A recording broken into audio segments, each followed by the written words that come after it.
Wait, what the hell? Early M91 Mosin rear sight? Handguard? Clip guide? What the hell is this? Some Ethiopian cut down? Well, not exactly, but let's talk about it.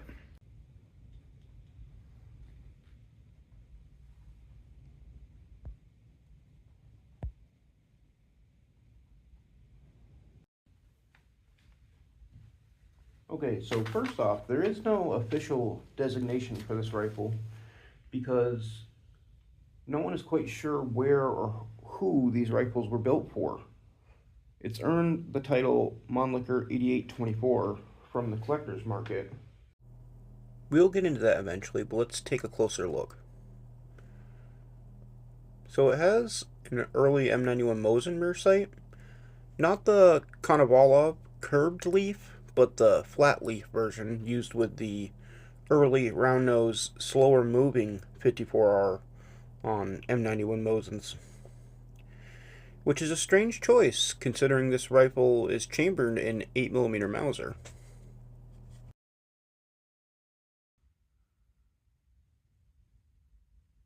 So it has a 23-inch long barrel and what looks like a M95 front sight base on it.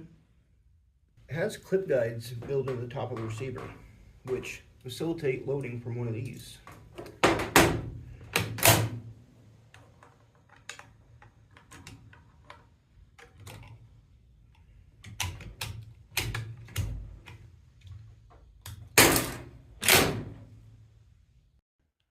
So these models come with a full-length handguard, and I actually have a confession to make. When I bought this rifle, it didn't have this rear band. The stock was chopped from here forward. It didn't have a front nose cap or the handguard, obviously. It didn't have a bolt or bolt head. The ejector was broken. So this thing is definitely a sporter rescue, which may explain why it looks a little different than an original.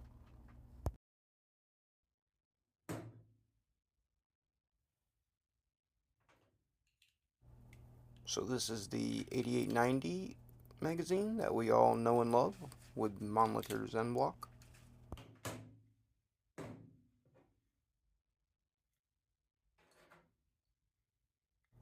This is the 8824 magazine, and note how the walls are the feedless and they're attached to the magazine housing like on a Gewehr 8805, opposed to an M95M that has a floating captured clip. So let's take a closer look at the bolts. And I'm going to preface this with the fact that my 8824 bolt isn't original. It's something that I made using other dimensions off from other people's bolts and pitchers. So take that with a grain of salt. So some of the more obvious differences is that there is a groove cut out of the 8824 bolt for the ejector, the bolt body, and the bolt head. The 8824 face, bolt head face, is recessed. I think they just did that to maintain the original bolt length, but adjust for headspace with it, the different cartridge. Because you'll see the 8890 bolt is flat. There isn't much difference in the extractors. I think they're pretty much cross-compatible with any 88 or 86 for that matter.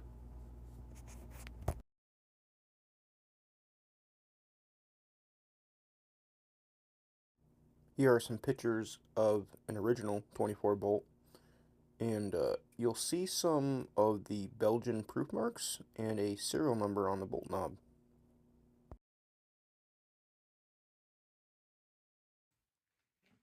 So overall, besides action strength, which we will get into, in the components we've looked at, the conversion process from 8x50 to 8x57, the from rimmed to rimless, the work looks good. The rechamber and rebarrel and the sights it looks like a factory installation. However, the bolt stop and ejector modifications are just designed badly. And we'll find evidence, in my opinion, of a half-hearted attempt at a solution to the problem that still doesn't fix it.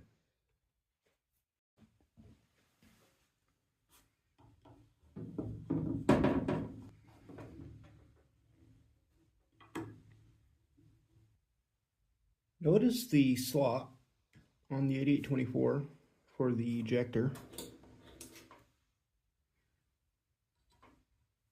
That's not here on the 8890. So the bolt stop has pressure on it from this leaf spring, like normal. However, the ejector also has a spring built into it. So this is controlled independent of the bolt stop spring, allowing this ejector to ride up and down this slot on the face of the 8824 bolt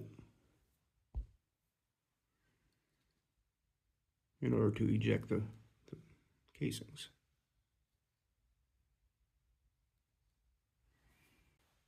So this is the bolt stop on an 8890.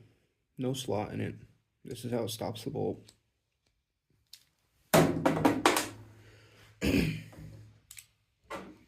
On the 24, the bolt stop has a slot cut in it for that ejector. So this weakens it. When you ruckus up this thing like you're supposed to with some force, it ends up crushing the bolt stop in because of that radius. And I think that usually breaks the ejectors because a lot of people find these with them broken already. I've seen other 24 bolt stops that have this straw color to them. I think these are hardened and then tempered to try to make them tougher. It kind of worked.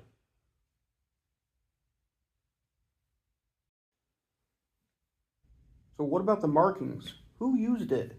What about the serials and all that other stuff? Don't worry. On the next video, I will go into autistic detail about the markings, the history, safety, and more.